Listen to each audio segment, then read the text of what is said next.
Good afternoon, everybody, and welcome to our mayoral debate here live at Burlington's City Hall. This is a debate that's sponsored by Channel 17, 7 Days newspaper, and WDEV radio. I'm Mark Johnson from WDEV.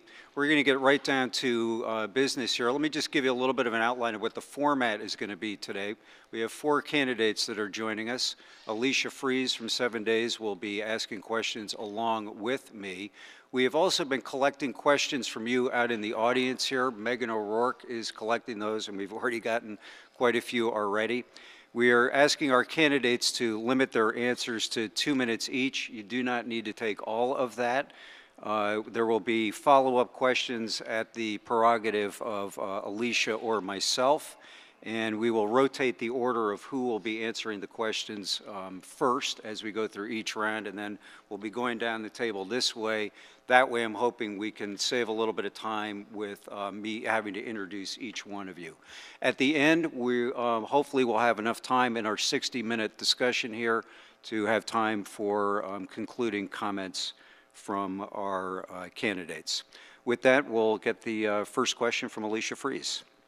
So Don Sinex, who is the owner of the Burlington Town Center, is planning a $200 million redevelopment of that mall. We're currently in day 2 of a 4-day public workshop. The preliminary plan involves a hotel, apartments, retail, opening up the street grid. So the question, and we'll start with Loyal, is do you support the plan as currently envisioned? Let me add one more thing before we start, and I apologize. Lauren Glendavidian is our timekeeper here. She will give you a signal when you have 30 seconds left, and the orange signal is you're done. Loyal? Thank you. I do like the process that's going on with the mall. I like the fact that they're involving people. There's some things I still don't like about the project, but again, I'm hoping people will speak up and keep this thing public as much as possible. Thank you. Can you be specific about what you don't like? Well, I hear like Moreau talking about where the garage is. He wants to put student housing. I really don't think student housing is a wise decision down there. I think we need housing for people who are living here, 365 days. We need more affordable housing. We need more home ownership opportunities. We need to make sure UVM, Burlington College, Champlain is building more campus housing, and not just dormitories, but apartments too. Let's go with the mayor. Thank you, Alicia.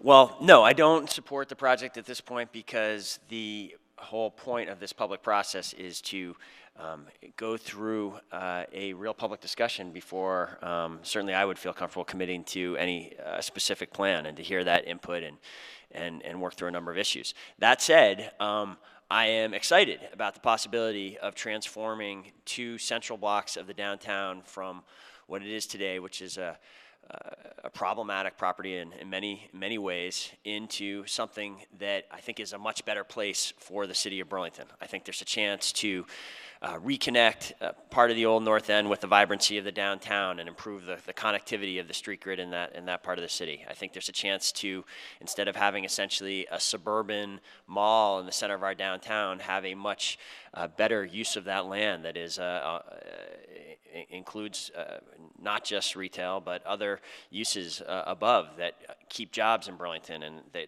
make Burlington a more affordable place.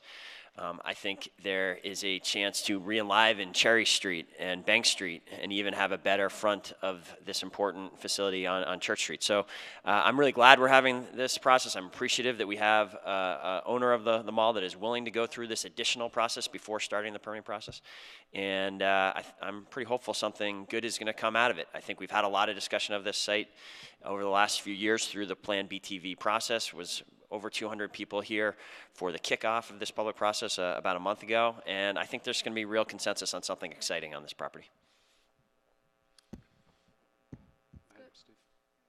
I'm Steve Goodkind. I do agree with the previous speakers that it's good that we're looking at the mall. I think they need to do something. Anyone that's been there lately realizes it needs something. Like the mayor, I'm not approving or buying into anything I've seen so far. I think there's some concerns about the size of the project, who it's really going to benefit. I also think when we talk about continuity or connectivity, that's kind of a myth. Right now, the plan calls for possibly a pedestrian path connecting Pine Street or St. Paul Street where it was disconnected by the mall. I've talked with Mr. Sinix, and my plan would be a complete street through there. Let's really restore the street grid in Burlington somehow and get a complete street through there, not just some little path and a tunnel for bikes. I also think we really need something that I would call the mid-range shopping experience in Burlington. Burlington over the years has turned into very upscale, and at least in the mall stores that were almost totally not local. I think if the mall does something, it needs to work very hard on having local stores, that mid-level shopping experience, and I think we really want to see if we can bring something, maybe even like, it's not a bad idea, like a Target downtown. Something where the people that live in Burlington can shop without having to drive to Williston or drive to South Burlington. Those would be positive.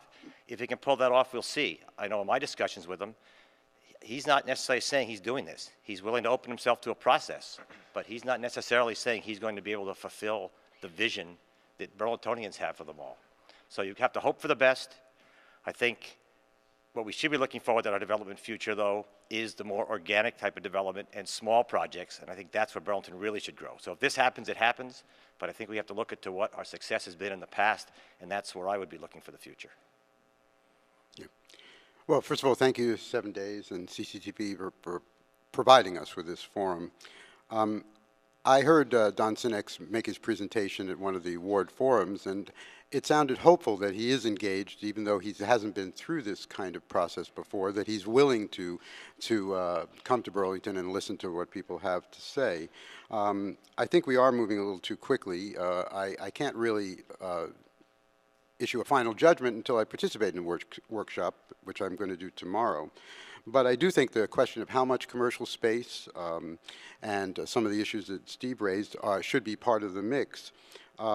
If Don Sinix wants to be a partner, and that's what he's proposing, to be an institutional private partner with us, he needs to remain flexible. And in regard to Target, for example, I think that it would be inappropriate for downtown, but I do think potentially in the new North End or somewhere else in the city, that's an option. And so if we are taking on a partner, we should negotiate for the best possible outcome and where we want things and how intense they should be. Let's see. I think I'll stop there. Let me ask a quick follow-up on this. Is this public process real, or is this just somebody going through the motions? Mayor, we'll start with you, and let's take a minute on this. This public process is absolutely real, Mark. If there is going to be a significant transformation of the property, it will involve a lot of collaboration between the city and the private property owner here. We are talking about the possibility of, and I don't agree with the characterization there that this would just be somehow some kind of narrow path. We are talking about major, essentially reopening in some form Pine Street and St. Paul Street, perhaps using TIF dollars to make public infrastructure investments, and there's a lot to be worked out here, and that those decisions are absolutely going to be informed by this process. I hope we have some credibility as an administration of when we're coming towards decisions like this, looking to the public and making that public input meaningful. I'm talking about the Public Investment Action Plan, where after a year of public process, what went to the voters was stuff that came out of that process. Just one. Let me get Steve's comments first. Absolutely. Do you feel this public process is real, or is it a charade? I think Don Sinix, he's put his money up. He believes in the process. I think what's really in doubt is the result of it. When he sees what we would like and what our vision is and what he's able to accomplish, I'm not sure there's going to be a connection there. And I think if it turns out there's real difference of opinion is what it should be in the end, I'm not sure how that's going to come out. I doubt that you're going to reach a consensus on things that are affordable for him. That's my prediction. Yeah, I think what he wants to do is to potentially double or triple retail space, and that may be a sticking point. In terms of the workshops that are taking place, one concern I have is that they're taking place during the day, and I'm hoping this is just the beginning of a process that will really be accessible to everyone. We don't yet know the answer to that, and let's hope that it is. One thing that he could do, since he now owns the mall, and I don't know if others feel this way, but the fact that they put Burlington Town Center on the front of that mall years ago, I find offensive. I don't think you get to simply say you are the Burlington Town Center, and at the same time, Don and other people have said that it's kind of a pathetic place now. So I would suggest that the first step in the reboot would be to take off that sign until it's earned, and perhaps it could be, and perhaps put up something simple like "Welcome to Burlington," rather than trying to name it the center of our city, which it is not.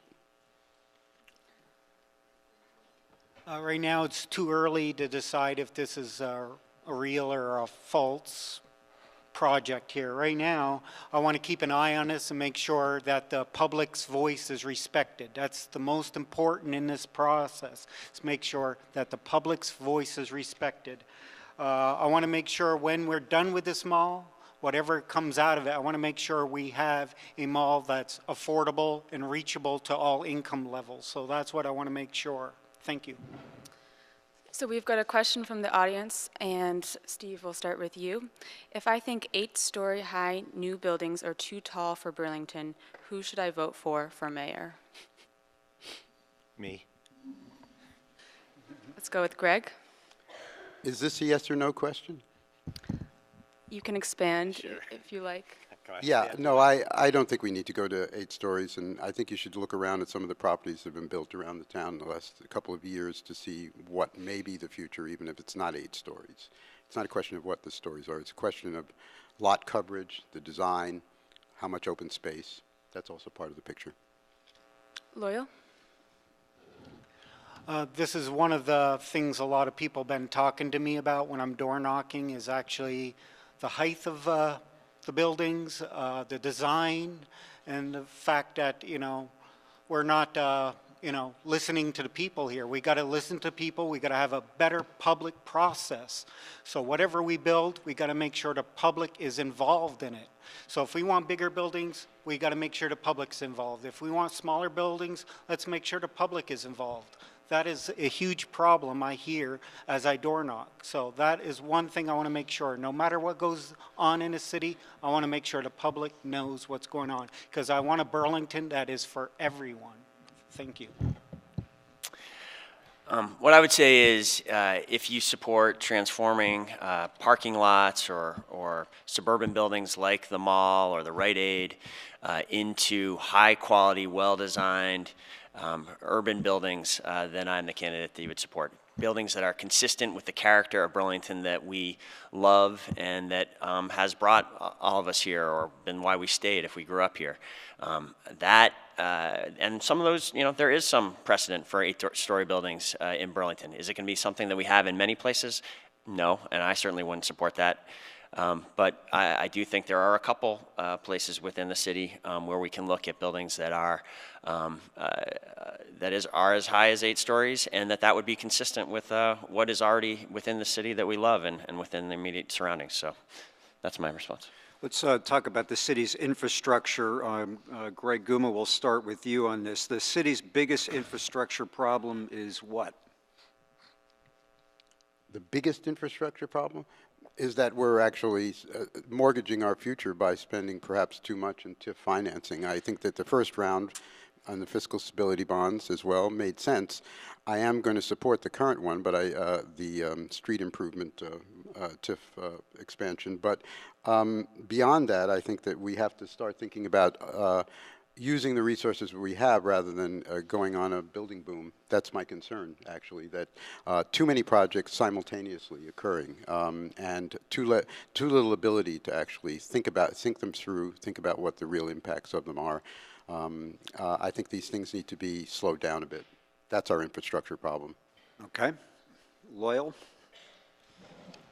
The biggest infrastructure problem right now is our roads and sidewalks. I'm a frequent walker and I see the problems out there.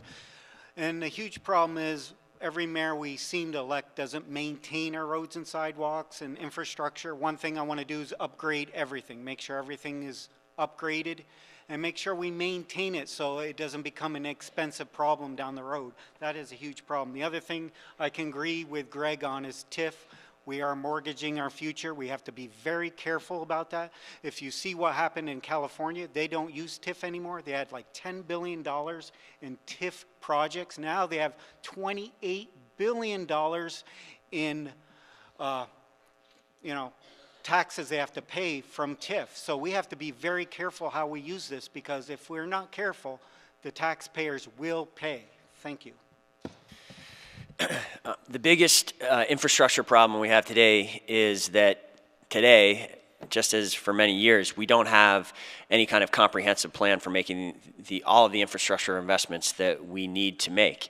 A core function of city government is to take care of the parks and the sidewalks and the roads and the pipes underneath the streets and the garages. And we have never even tried to comprehensively map out how we were going to do that core city function.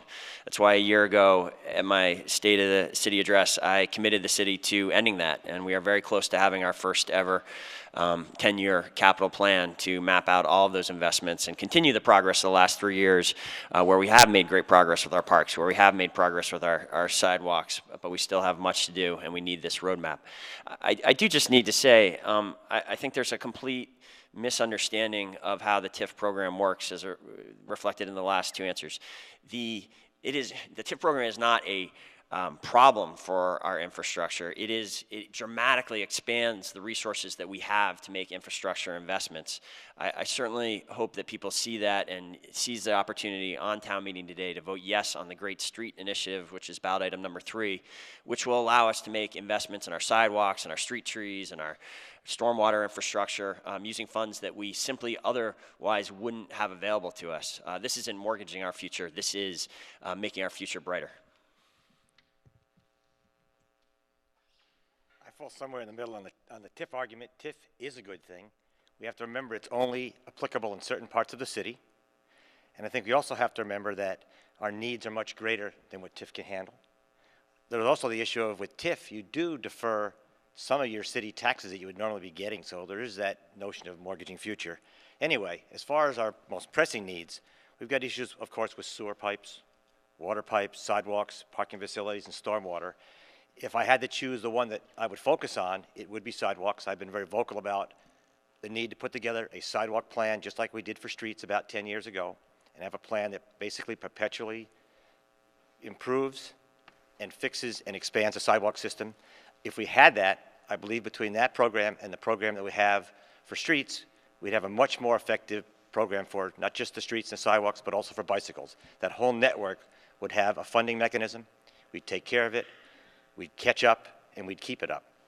So that's how I would approach things. And in the meantime, when you use TIF in limited areas, that's fine, but that's not a big plan. And it is nice to have plans, and there are more plans, I think, than the mayor is aware of for what our infrastructure needs are. He may be pulling them all together. But the big question is going to come is, how are you going to fund it? What are you prepared to do? Because it is all about money.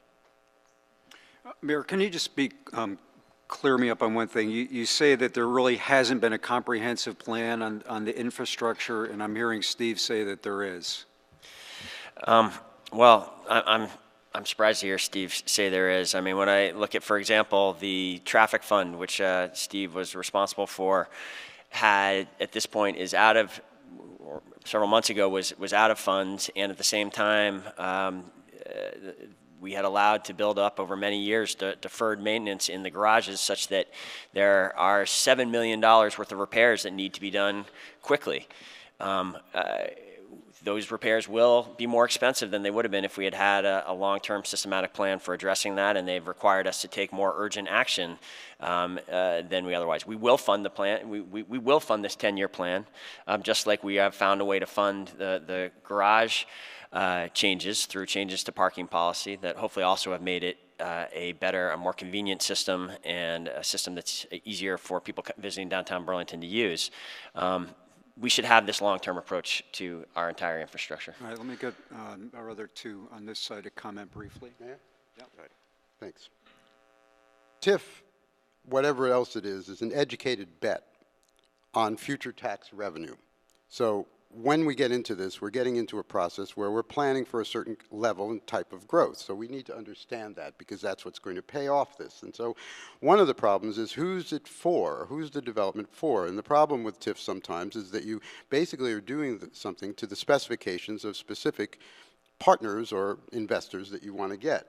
And in this case, we have a whole group of investors standing on the sidelines, developers who have been here for generations, who have been waiting for the opportunity to implement plans that they first came up with in the 70s. And though the street improvement does not reflect that, the general thrust of Plan BTV and some of the specific projects do.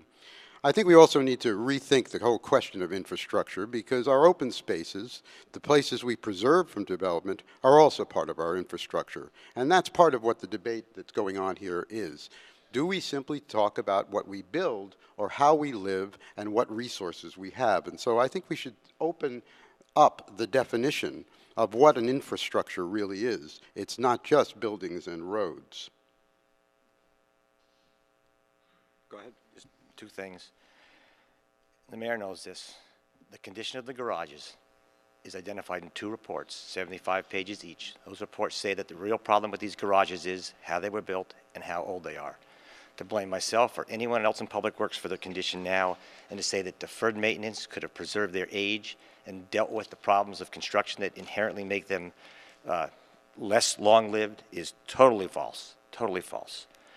As far as having plans, you'll find in Public Works, we do have plans.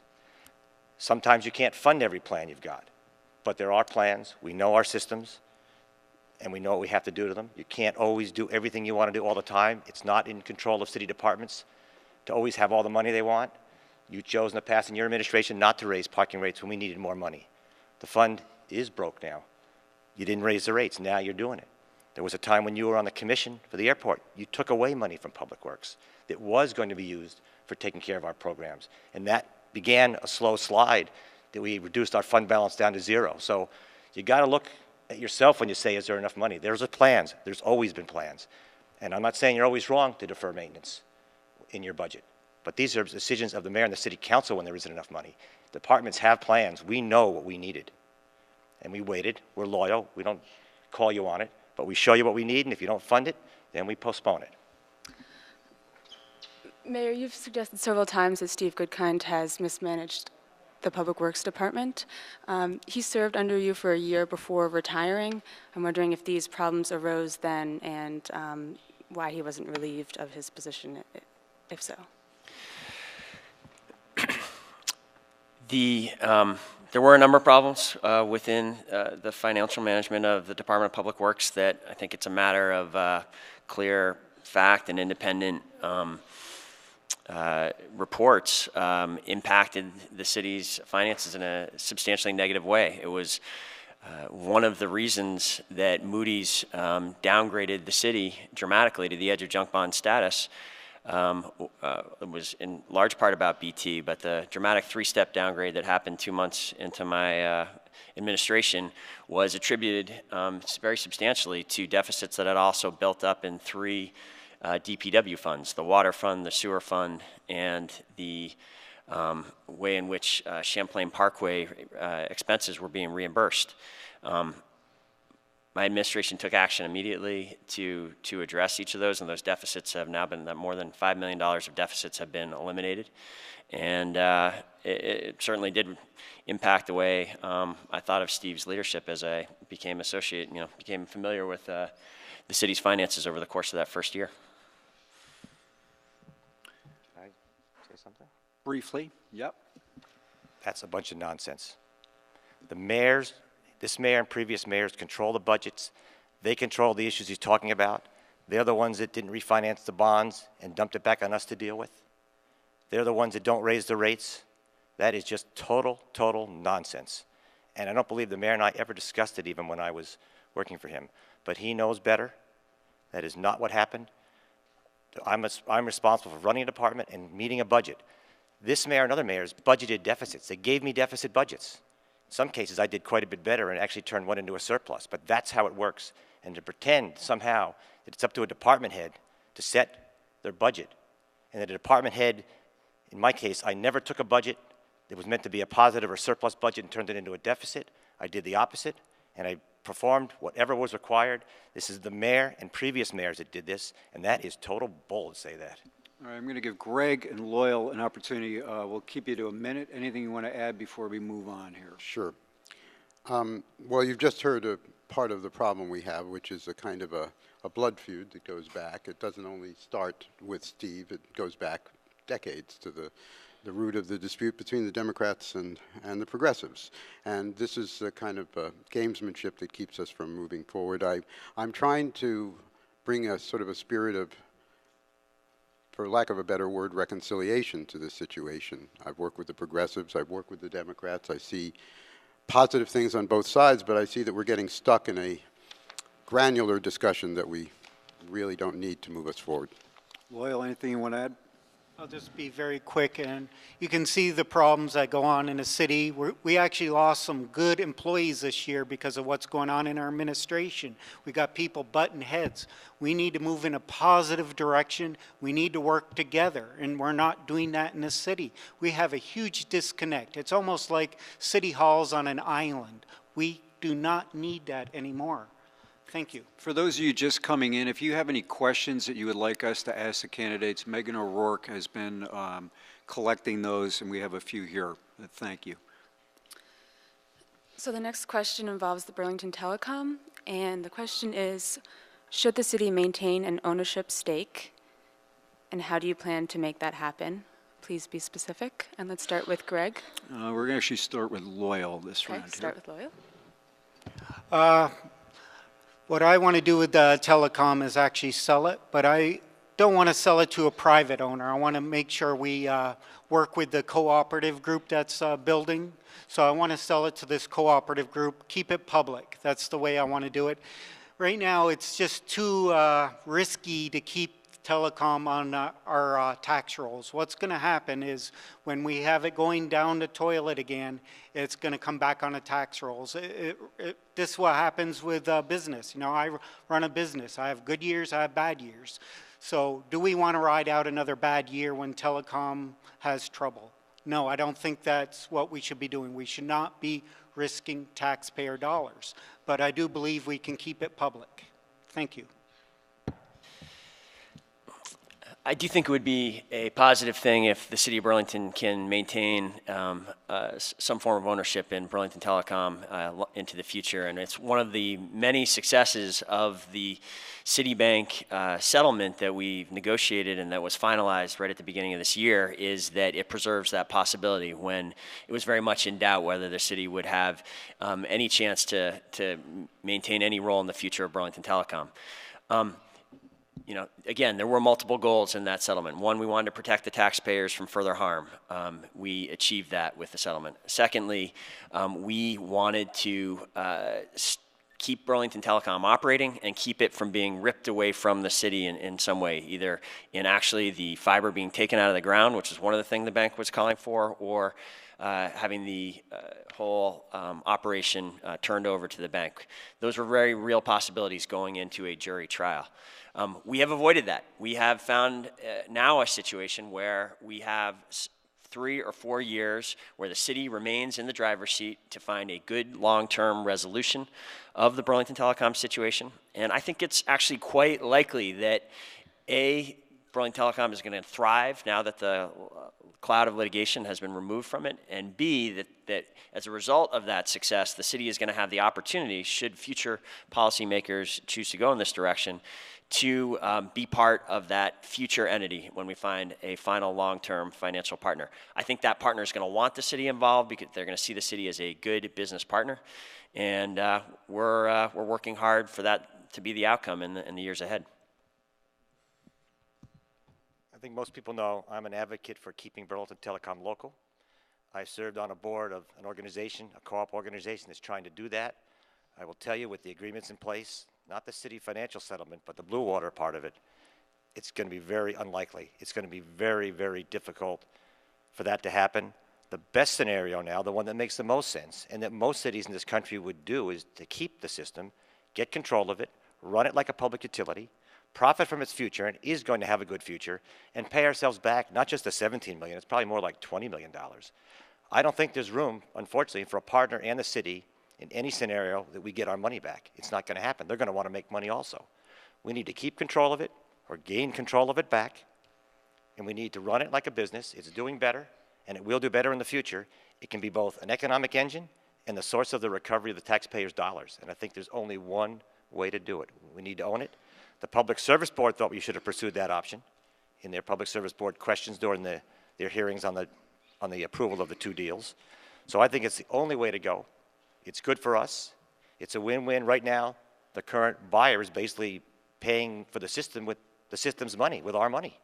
We could have been in that same position.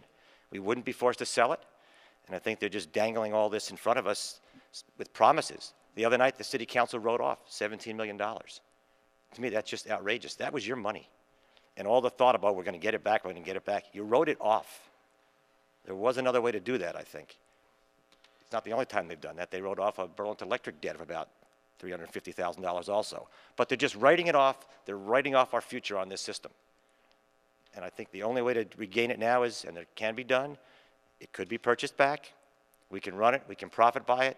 And as I say, this system would be the envy of any other town, and we're giving it away.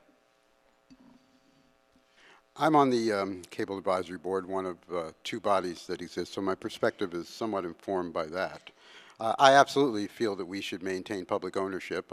I think perhaps 100% is out of our range of capability for mobilizing capital, but I think that we can maintain a public stake, hopefully a majority stake, and would work for that. How do we do that, however, the question is? Well, I think that you have to do more than hope for a good outcome. You have to bring the various stakeholders together. A first step, which I've been trying to orchestrate for a few months, is to bring the people in the BT local movement together with both the CAC, the board that I'm on, as well as the politically appointed, city council appointed BTAB. That hasn't happened yet. That's a first step toward getting something done.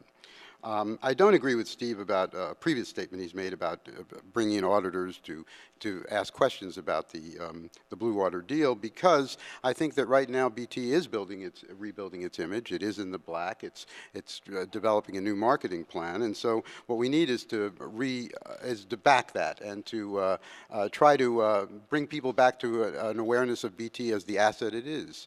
It's as important today and into the future as the Burlington Airport was when it was first made part of the city structure. We invested $100 million in the airport over the first 30 years. We're making a good investment. So it is thriving. And I think we also should move very quickly to set up a commission. It was passed by the City Council some months ago, the fact that a commission should be established because this is now an enterprise of the city. That hasn't happened. Until that happens, open meeting laws do not apply. So I think we should accelerate that process so that we can begin to get more of the information that we need. Mayor? Thank you. A couple points I'd like to make. First of all, I think it's important for people watching to understand that the position Steve has articulated on BT is one that is not shared by anyone who has looked seriously at the BT issues that we've had to deal with as a city over the recent years. The City Council endorsed 14-0, including progressives, independent, and Republican city councilors, the direction we're going in. And the Public Service Board voted 3-0 in favor of the plan that we put together. A second thing I'd like to point out is, you know, Steve doesn't have the terminology right when he says the City Council wrote off the taxpayer debt. They wrote it down, and that is a technical accounting term to provide an accurate financial statement.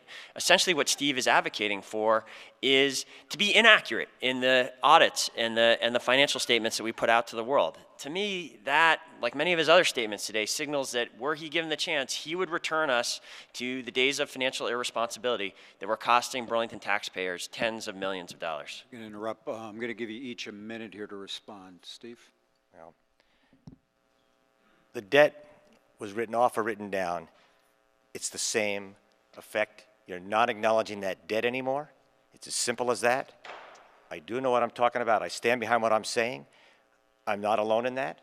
I know it can be done. I've read the Public Service Board information. It could have been done differently. Sure, they approved your plan, but it wasn't the only idea out there. And in the end, I think you basically just beat him down by saying it can't be done. There wasn't the political will, but it never was really pursued how we might have actually had the system financed through a revenue bond this phase and not be forced to sell right now and not be under the gun to get rid of this system. I stand strongly behind what I said. I've looked into this as much as anybody. This will work, it can work, and the rest of what's being thrown out there is basically some kind of it's fairy dust. We could own this, and you're just dangling out something that might happen, it might happen. We're going to be the losers on this. We already are the losers on it.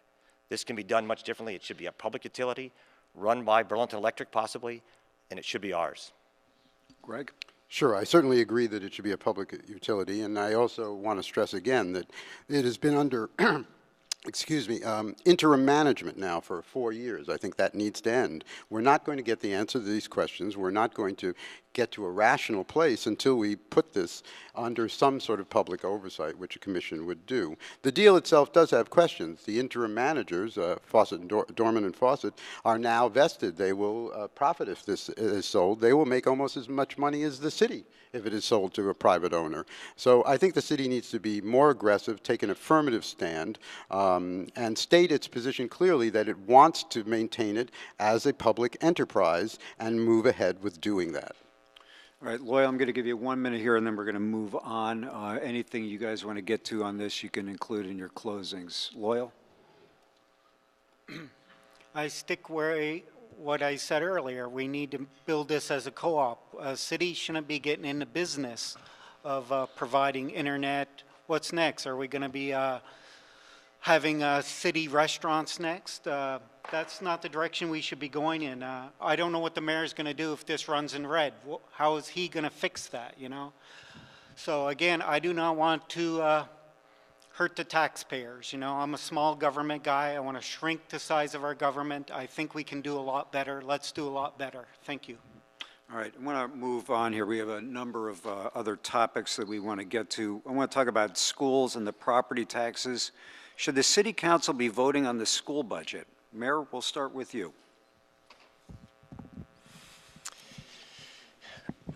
No, I don't believe in returning to that system. I don't think it worked particularly well when we had that system, and that's why we changed it.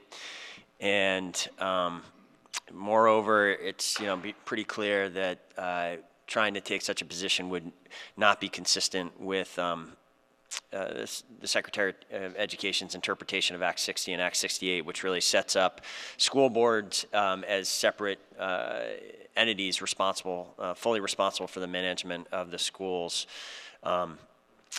finances. That, of course, doesn't mean that we shouldn't care, and I certainly do think, as mayor, I do care a great deal about the school budget and about how the schools are run. And I think we're very fortunate to live in a city that has an outstanding public education system that we all still believe in. I'm proud to send my daughter there, and I think it's one of the great elements of living in Burlington. And we're at a difficult time in the history of schools in Vermont, and we have a major challenge as a state as to how do we keep our schools great and keep them affordable, which has been we have some very concerning trends where the number of students statewide is dropping dramatically and the costs have been going up. That's why I've been very active on that front as a board member of the Vermont League of Cities and Towns, as a member of the Vermont Mayors Coalition. We've been very active on this issue and intend to stay active on it going forward.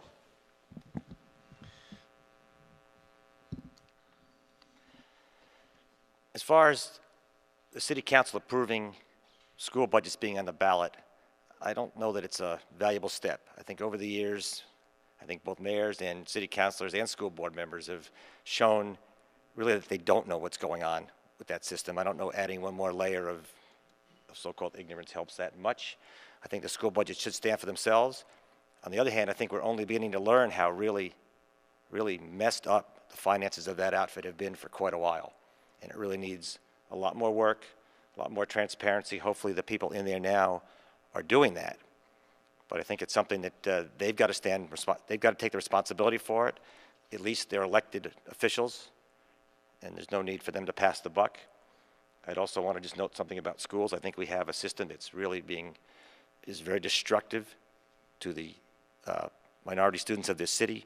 We have a tracking system in our schools, and that tracking system is turning out students that are totally unfit to get jobs, to find any kind of work that's going to really give them any kind of a livelihood.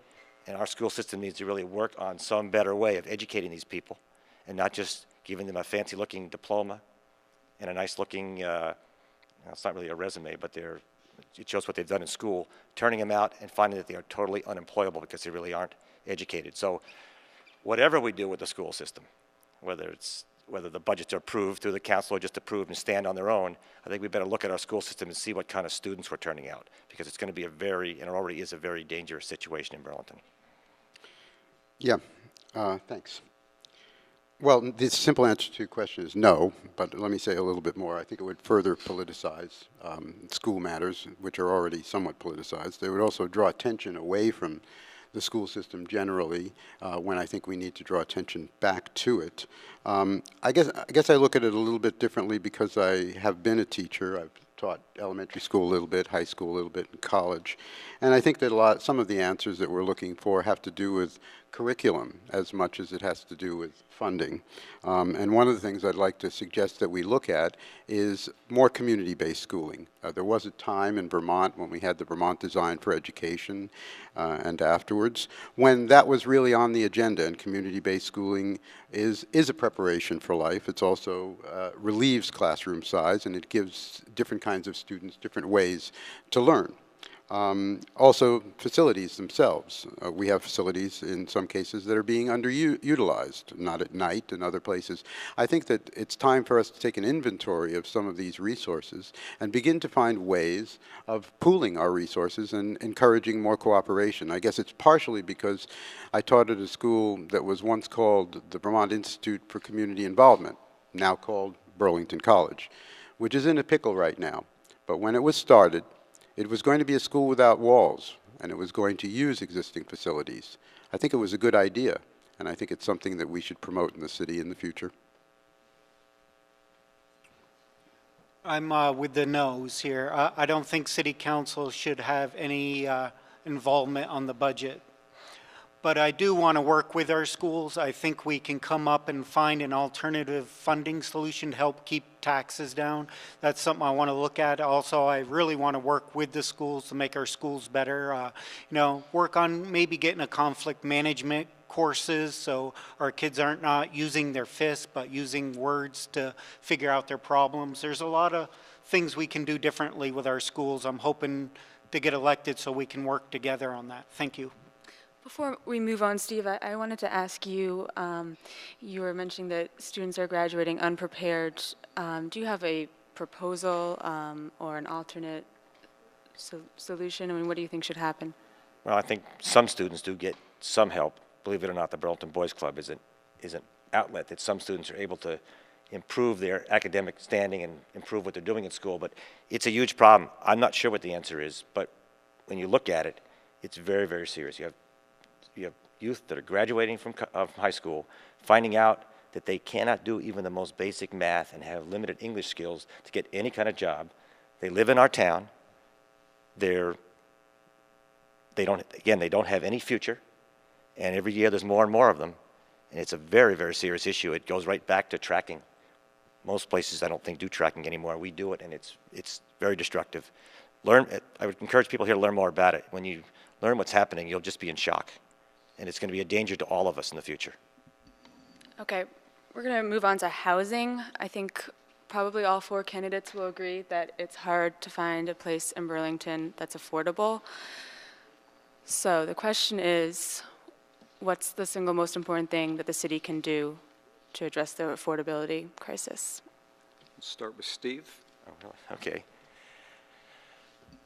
Number one, and if you lived in this city for any amount of time, you can see that it's changing. It's changing dramatically in certain neighborhoods where it used to be families. Now it's students. Houses that were single family are divided up into duplexes, triplexes, quadruplexes. That influx of students has fundamentally changed many areas of Burlington. It puts a lot of pressure on rents because the students will pay more. It's been the biggest problem as far as providing housing in the city. UVM needs to house more of its students. They house about 61%. As far as I'm concerned, they ought to house 100%. But whatever the number is, it should be a lot higher, and they need to do a lot more. They need to provide the housing, and they need to provide the incentives so students want to stay on campus. Their excuse is that juniors and seniors don't want to stay on campus. They don't like the campus rules. They want more freedom. Well, maybe they have to do something about their rules and give a little bit, make it more desirable, and also maybe make it a lot cheaper to live on campus. Subsidize it so students want to stay there and have a real need to stay there. If you could get 2,000 more students up on that campus, this would be a different world in Burlington. The other thing I think that we should also look at, though, is there's inclusionary zoning that does provide some affordable housing. There's also programs through the Land Trust and the Burlington Housing Trust, or Champlain Housing Trust, that provide ownership. Those are also things the city has been very active in the past to promote. And all those put together can make this more affordable. And of course, on top of it, jobs that pay enough that you can pay the rent. And that's a big problem in our city. And I think we want to be looking much more to find the livable wage jobs, not just sales clerks jobs. And I'm not knocking people that have to be a sales clerk, but we want livable wage jobs that provides for more affordability for housing. Sure. As I've said repeatedly, I don't think we've made much progress on this in 35 years, and the vacancy rate and the cost that people pay. But affordability is about more than just rent. It's also about the cost of everything, the cost of living generally. As far as the housing side of it is concerned, I think we need to acknowledge that the solutions we've tried have not been sufficient. And so therefore we need to go back to the drawing board. And the drawing board in this case was set by the progressives early on when we began to discuss rent stabilization. That didn't happen, but I think that we should revisit that issue. But in addition, Burlington is different. Burlington's economy is different than the rest of the state. Often it's said there are two Vermonts. And, you know, Burlington is close to one of those two Vermonts. But it's different in the sense of the kind of pressures, the cost of living, the cost of everything. And therefore, we need to look at ways to reduce inequality. I've said during this campaign that that's the most pressing problem that faces this in most communities in America: inequality of wealth, inequality of power. And we address that by leveling people up. We do not have to wait for the state in every instance. We can lead, as we have done. And I would suggest that we should lead on this by looking at a raise in the local minimum wage. That's also a way to make it more affordable. I think that, yes, UVM should house more of its students. I've suggested that one way to do that is in the negotiations that are ongoing or upcoming for this summer on a new housing deal with UVM. We should begin to press them to house their juniors. I definitely know there's definitely a housing issue. You know, it's definitely not affordable here. Years ago, I spent a year on the street, just my dog and myself, almost froze to death. So I definitely know we have a housing issue. If the mayor says we don't, we do. We have a serious housing issue. One thing I want to do is lower property taxes. And the way to do that is I'm going to shrink the size of government down, bring the government down so we can bring taxes down. The other thing I want to do is work with UVM and the colleges, make sure they're not only building dorms, but actual apartments on campus for the older students. The other thing I want to do, and we really need to do, is work with COTS to build temporary apartments for the homeless. We're not doing that. Let's make sure we do it. Nobody should freeze to death here in this city. We got to start caring about everybody. We're not doing that. We do not have a city that represents everybody. So those are things I want to do. I want to make sure we work with, of course, the Land Trust and anybody who builds affordable housing. We got to make sure we're building a lot more affordable housing. Thank you. Well, I just want to be clear. I would never have said that I don't think we have a housing issue. In fact, I've said the opposite. I've said I think housing is our biggest issue. And I say that as someone who spent 15 years as an affordable housing developer, working for nonprofits, and then with nonprofits when I owned my own business, and brought to office a lot of experience and thoughts about how we address our housing problems. The single biggest thing I think we can do to address it is I think we can take these surface parking lots and suburban buildings like the mall in the downtown and see those properties instead made into better places, made into places where there are new housing opportunities. It's something that many cities across the country have done over the last 20 years, and they've become better cities as a result of that. I think that is what can happen here if we adopt a broad set of policies that would encourage housing of all types in the downtown, in these properties that are currently underutilized. Not only would we become a more affordable city if we did that, we would also generate substantial new revenues for the city that would help us with our very serious property tax issue. We would create new jobs. We would help the economy grow in a number of ways. We would create new options for people, older people who want to stay in this community as they age. We would have better walking and biking infrastructure. I want to be really clear in this, though. I would maintain and even expand Burlington's proud history of supporting affordable housing nonprofits and housing for low-income Burlingtonians.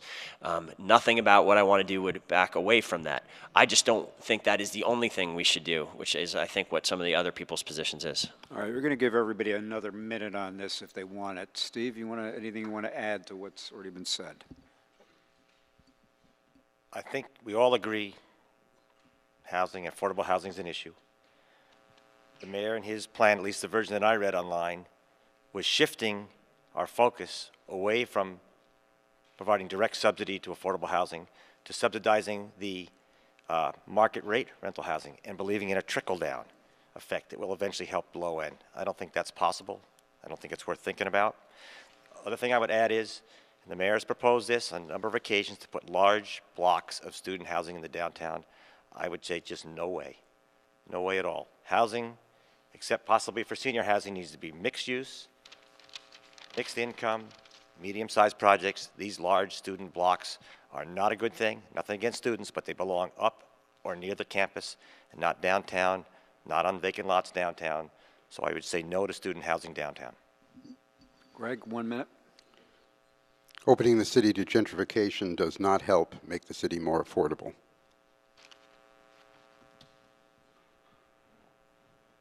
Well, Mr. Mayor, about a year ago at the Bagel Cafe, you told my mother that we had enough affordable housing. So if there is not an affordable housing issue, why would you tell someone that we have enough affordable housing? Because that was her question at the Bagel Cafe, and that was your response.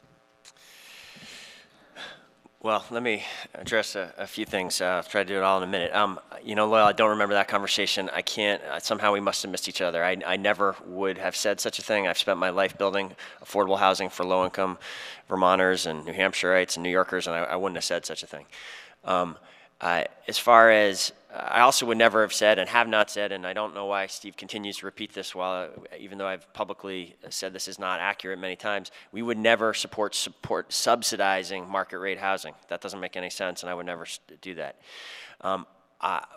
I think it's also unfair to attack our housing plan as being about trickle down. What I'm saying is we care about the average Burlingtonian. We care about middle class Burlingtonians, and it's a problem when when the average Burlingtonian spends 44% of their income on housing. That is almost that is very highest among any American cities, and we need a broad set of strategies to attack that. And Steve's position is, let's not do anything new than we've done for the last decades. And I just don't think that is solving the problem. All right, I want to move to the Old North End. We have a question from in the audience. If one believes that Burlington needs more attention paid to the Old North End, who should they vote for, and what specifically will you do? Greg, we'll begin with you. Yeah. Well, I had a business in the Old North End. I lived in the Old North End. Some of you may remember Maverick Bookstore. It's not an easy place to get something going. Connectivity is an issue.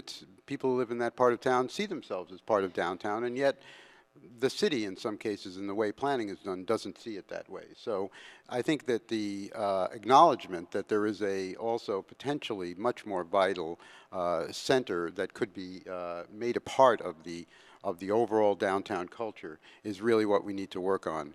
But also, basically having the city support this kind of small business enterprise that I talked about, rather than really putting all of its eggs in the basket of trying to get the traditional corporate anchors. And, it will lead to more boutique type stores, the kind of thing that Steve mentioned earlier, rather than the kind of businesses that people really need. So I guess the short answer is they should vote for me, because I've been part of this neighborhood and I know what the problems are, because I've had to deal with them myself. Well, we do have a lot of issues in the Old North End. affordability is a huge issue. We need more businesses that represent the people. Like if you look at the marketplace, which is part of the Old North End, I've been talking about it over and over. We need to lower the marketplace fees because we just lost another local business. Apple Mountain left, you know, Castler Toys back in the 80s left. More and more of our local businesses are leaving because they can't afford it. I am the only candidate who's been talking about how to save our local businesses. Let's lower the marketplace fees. Let's stop kicking our mentally ill and homeless off Church Street. Let's get rid of the smoking ban because that's not helping people out. We need a mayor who's going to be a people person. I'm a people person. I used to live in the Old North End. I lived in the Old North End for about 9 years. You know, I have insomnia a lot, so I walk around. So I do know the problems that are going on. We want to make sure we have more community-based policing walking the beat. We want to make sure that we improve our neighborhood, you know. Let's plant more gardens. Let's make this neighborhood our neighborhood again. That is the problem. The problem is we got this disconnect that I've been talking about over and over. I've been knocking on a lot of doors. A lot of people tell me the problem's going on. I want to solve all these problems. Thank you. Well, the Old North End is a wonderful part of the city, and one I care deeply about. I'm happy to. My daughter attends the Integrated Arts Academy, and that's been a wonderful experience for our family in recent years. I was out at the Old North End Business Association this morning, and it was inspiring to hear about all of the positive things that are happening on a range of fronts today as we speak. That said, I think we would all agree that the Old North End does suffer from too much poverty. And I think that is the central issue in that part of the city and in much of the country. And I would suggest, people who care about the Old North End, care about poverty, I would ask for your vote based on a number of things, but in particular on the early learning initiative that we put forward last week after years of work.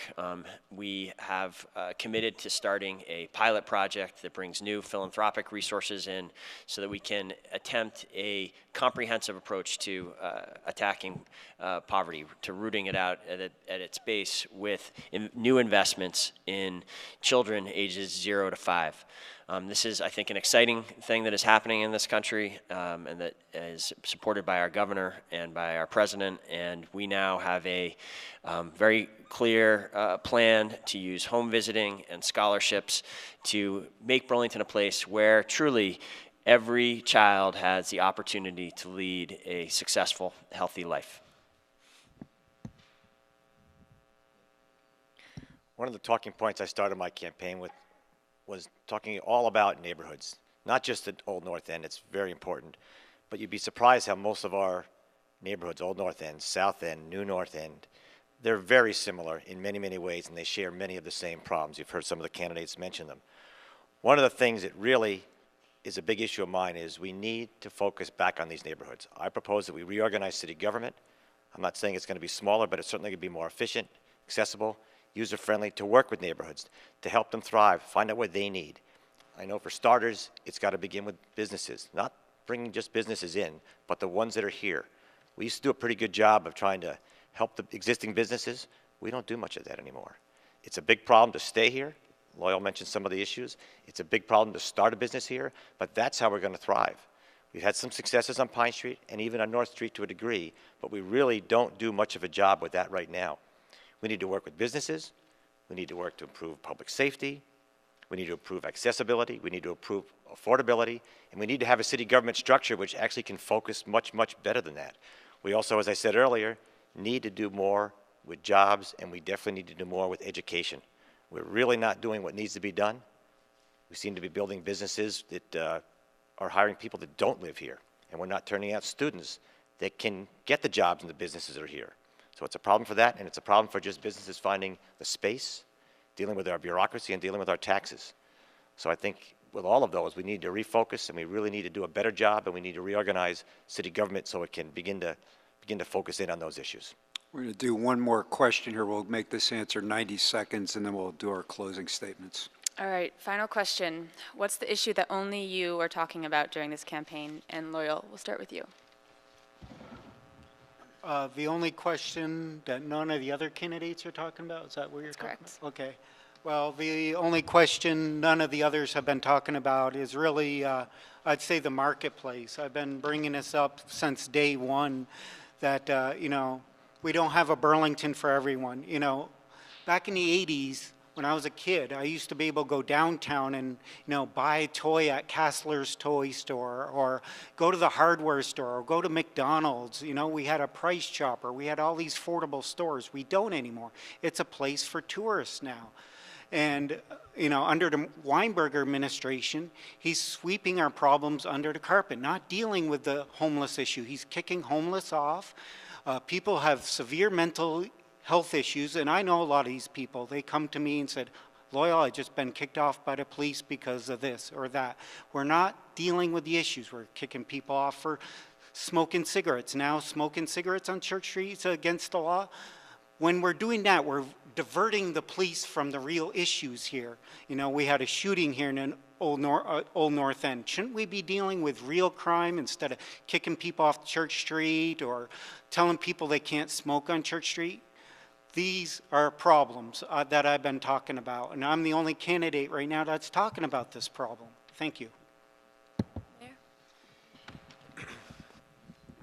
Well, certainly I think I'm the only candidate that's talking about how do we make new investments in children ages 0 to 5 so that we can give all those children every opportunity to lead a successful, healthy life. Since I just gave a lengthy discourse on that in my last answer, though, I will also say that I believe that my campaign has been the one most focused on the question of how do we create the jobs of the future for Burlingtonians. We a year ago launched something called, a little more than a year ago, called BTV Ignite, which is essentially at its heart an effort to work with all the many different stakeholders in Burlington to accelerate Burlington's move towards becoming a great tech city for the economic development benefits and the community benefits that flow from that.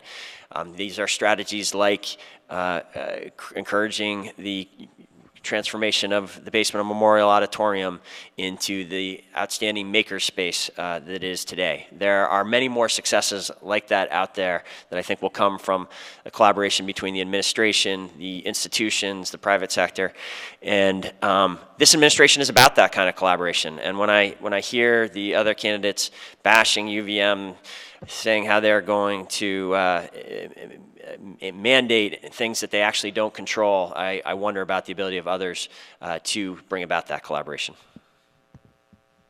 Steve? Back before the field got so crowded, I enumerated a number of issues that I wanted to talk about in this campaign. At one time it looked like there was going to be no issues talked about. I'll just list them. 1 is the Southern Connector. 2 is reorganizing city government. 3 is telecom. 4 is protecting open space and important cultural and artistic resources. 5 is the style of government. And 6 is development. I think all of those weren't being discussed at all till I entered the race. Now, rightly so, I think others have picked up on it. It's good to have a healthy debate on it, but that's what I brought to this debate. So many to choose from. The F-35s, commission reform, marijuana legalization, minimum wage, rent stabilization. I could go on. You haven't heard them from the other candidates, but I'll mention just one, NPA funding. And I'll mention this because it's not just my idea. It's the NPA's idea.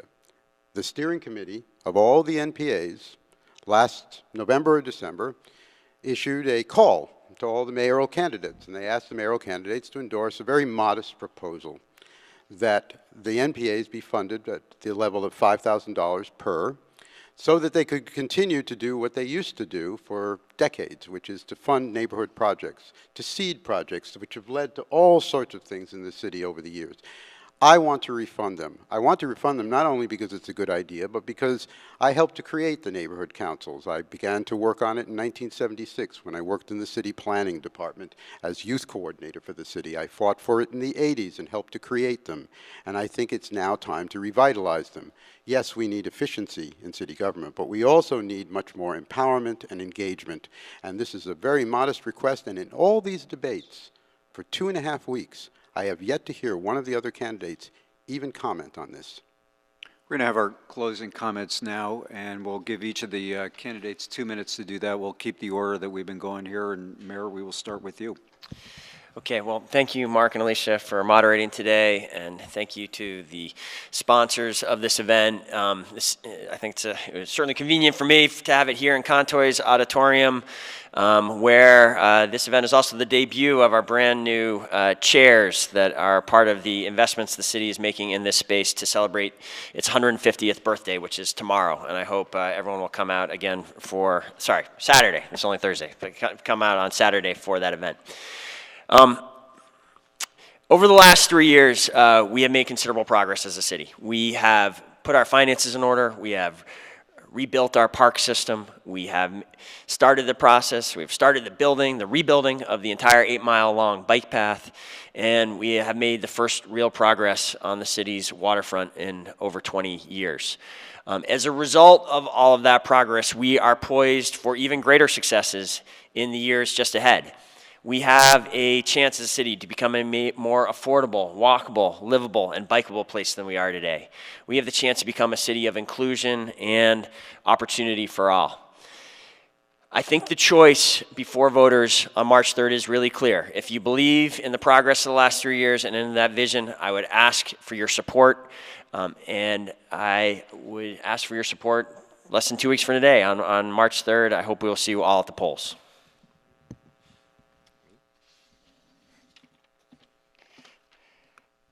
I think as most of us can realize now, this election is really about the future. And the purpose of my campaign is to offer a better way forward into that future. I stand squarely on the belief that government should serve the interests of ordinary people. My low-budget, issue-oriented campaign is designed to offer alternatives to the plans of the mayor and his backers for the future of our city. As mayor, I'll set a course for our future that includes development that's right-sized, promotes local businesses, creates jobs that pay livable wages, and includes affordable housing. Protecting and promoting neighborhoods, cultural and artistic resources, and open spaces that we cherish. Reorganizing and restructuring city government so that it is more efficient, accessible, and user-friendly. Finding more ways to use the alternatives to the property tax to fund our city government. Keeping Burlington Electric local, running it like a public utility, using future profits to pay the taxpayers back, completing a version of the Southern Connector that solves problems and doesn't undermine our neighborhoods, and to stop running city government like it's a perpetual political campaign. And let's remember, as Bernie Sanders said, Burlington is not for sale. I ask you to vote for your future on March 3rd.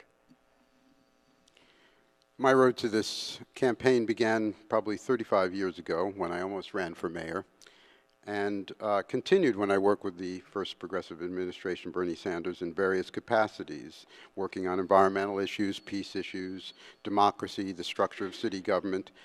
Also, that led me out into a wider world where I worked in other parts of the country, working on immigrant rights, and ultimately for the Pacifica Radio Network, which gave me an understanding of large, complex institutions. In 2012, I returned here, and I covered the mayoral campaign.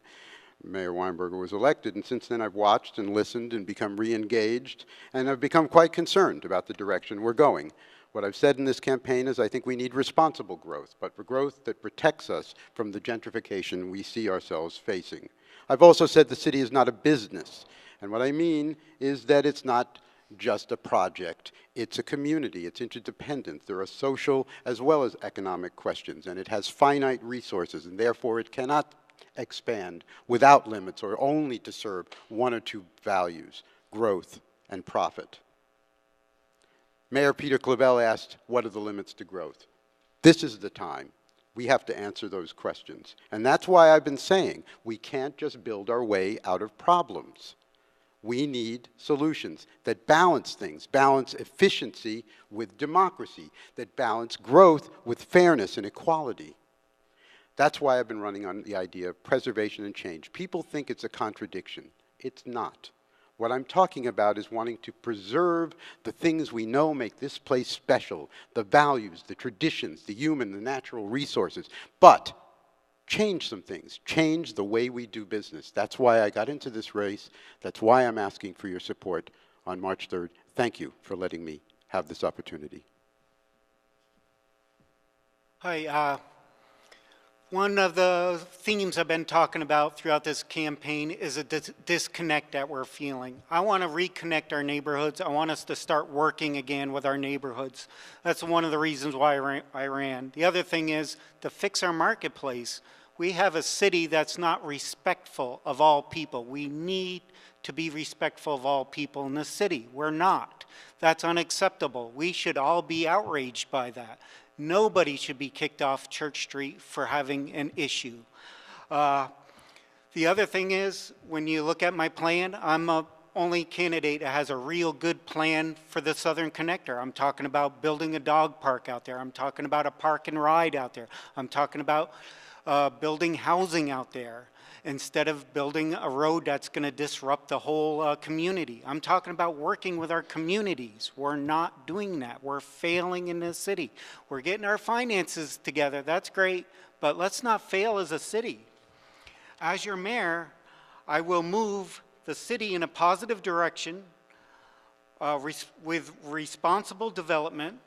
There's been discussion during this campaign about people wanting a voice in development in our city. I have a vision of a new Burlington, a greater Burlington, a Burlington for everyone. Thank you. loyalplouffe.org if you want more information. Thank you.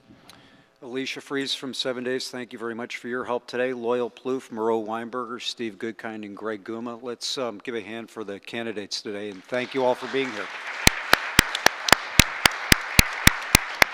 And of course, remember to get out and vote, and for all of us at Channel 17, have a great rest of the day.